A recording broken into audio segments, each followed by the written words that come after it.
Hello viewers, film নিউজে সকলকে স্বাগত জানাই। চলে এসেছি বিনোদন জগতের আবারও একটি নিউজ নিয়ে। জুয়ার অ্যাপের শুভেচ্ছা দূত, মুখ খুললেন অপু বিশ্বাস। জুয়ার অ্যাপে জড়িয়ে পড়েছেন জনপ্রিয় অভিনেত্রী জয়া আহসান, চিত্রনায়িকা অপু বিশ্বাস ও অভিনেত্রী নুসরাত ফারিয়া।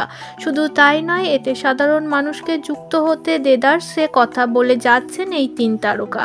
দেশ ও আন্তর্জাতিকভাবে নিষিদ্ধ এমন সাইটের বিজ্ঞাপন ও শুভেচ্ছা দূত হয়েছেন তারা। এর মধ্যে জয়া ও ফারিয়াকে শুধু বিজ্ঞাপনে পাওয়া গেলেও অপু কাজ করেছেন শুভেচ্ছা দূত হিসাবে। আর তাদের বেশিরভাগেরই দাবি, ভুল তথ্যে তারা এগুলোতে জড়িয়ে পড়েছেন। দেশ ও আন্তর্জাতিকভাবে নিষিদ্ধ অনলাইন জুয়া অ্যাপের বাবু 88 নামের বেকিং অ্যাপের শুভেচ্ছা দূত হয়েছেন অপু বিশ্বাস। গত বছরের শেষের দিকে অপু বিশ্বাসের নাম জড়িয়ে অ্যাপটি ব্যাপক প্রচারণাতে অংশ নেয়। নতুন বছরের শুরুতে অ্যাপটি এই নায়িকার একটি ভিডিও শুভেচ্ছা বার্তা পোস্ট করেছে। তবে অপু বিশ্বাস ভিডিওটি ভুয়ো বলে দাবি করেছেন। নায়িকা জানিয়েছেন ওই ভিডিওটি ভুয়ো, তিনি কোথাও এমন ভিডিও পোস্ট করেননি। অপু বিশ্বাস বলেন, বিষয়টি নিয়ে আমিও বিব্রত, আমি এর সঙ্গে নেই। আমরা অন্য কথা বলি, আমাদের ক্যারিয়ার নিয়ে কথা বলি, এগুলো নিয়ে লিখলে তারকাদের হ্যাম্পার হয়।